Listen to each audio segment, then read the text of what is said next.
I took a 3-month break from YouTube recently, and during that time, I stumbled upon some insights that have completely changed how I view productivity as a creator. And so in this video, I'm gonna tell you what I was doing before and what I've been doing now that's just dramatically changed my creative process. For me, being productive used to be about doing as much as I possibly could in a day. The more things that I could get done in the day, the more productive I felt. But now it's the opposite.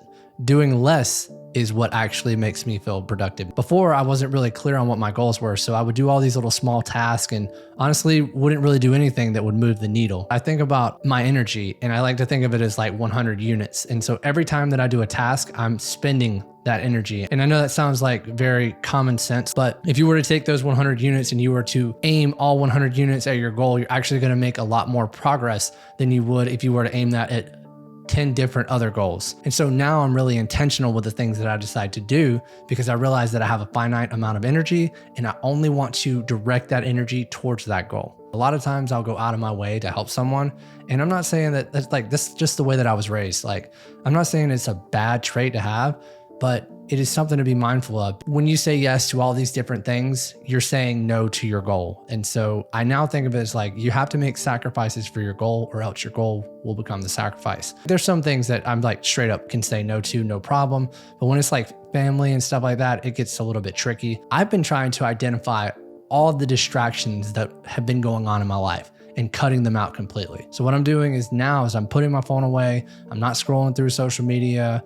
Whenever I'm working on my computer, I'm working in one browser. I'm not going and checking my email 100 times a day. Being very, very intentional with the things that I'm doing and being mindful of how I'm using my energy. Now, I'm definitely an overthinker and a perfectionist. And if I'm being honest, that makes things take so much longer for me to get done. It's anything that I do, it feels like it takes forever. So what I've been doing to improve this is just putting deadlines on things. I got this from Parkinsons Law, which is that a task will expand to fill the time available to complete that task. If you give yourself a week to do something, it's going to take a week. And my thought process is just get it done because I'm going to get the feedback if it's not good and I will know how to improve it. Now, because I'm an overthinker, I have a lot of things going on up here. And so the best thing that I've come up with is to write things down. And I've been doing this by journaling. And journaling just allows me to get all of my thoughts down and just structure and organize everything.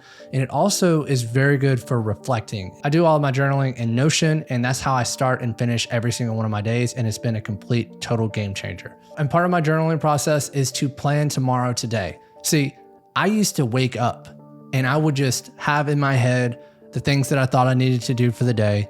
And sometimes I would do those things and sometimes I would forget and not do them at all. But by planning tomorrow today, I set what my entire day's schedule is going to be, and that sets intention for the next day. There's benefits to having an open schedule and just doing whatever you want. But for me, it's been so much more effective by just being intentional with every single day. What made planning tomorrow today most effective for me was actually zooming out and looking at the entire year from a bird's eye view. And so I do that through a war map. On that war map is just vacations, birthdays, big projects that you have going on. But my war map has been extremely important for planning and executing on my goals. Now, because there are so many things that go into the creative process, like ideation, thumbnail creation, title creation, filming, editing, all that, what I've been trying to do instead of keeping it all up here is just write it all down.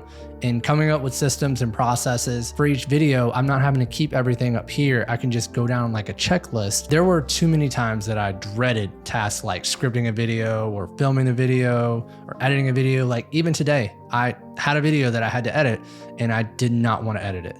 But I've been practicing this thing called the Pomodoro Technique. It's where you set a timer for 25 minutes. And then after that 25 minutes is over, you can just take a break. But what I've been finding myself doing is that I'll just start it for 25 minutes. And then typically that's what gets me over the hump. And I just keep pushing on with the project. So at the beginning of this video, I talked about how I used to try to just get as many things done as I possibly could in a day. That was what made me feel most productive. But honestly, now what I've been doing, which is in addition to just doing less, is taking time to actually do nothing and just allow myself to be bored. And I know that sounds weird, but one, it allows your head to just be free of all this different information and overstimulation. And it allows you to really just be alone with yourself and just be in your thoughts. And that's where I've had some of my best ideas. So I've just been taking breaks and allowing myself the time to do nothing. These things have had a big impact on my creative process lately, and I hope some of them resonated with you. If you enjoyed the video, leave a like on it. And if you want to know more about why I decided to take a 3-month break, check out this video next, and I'll see you in the next one.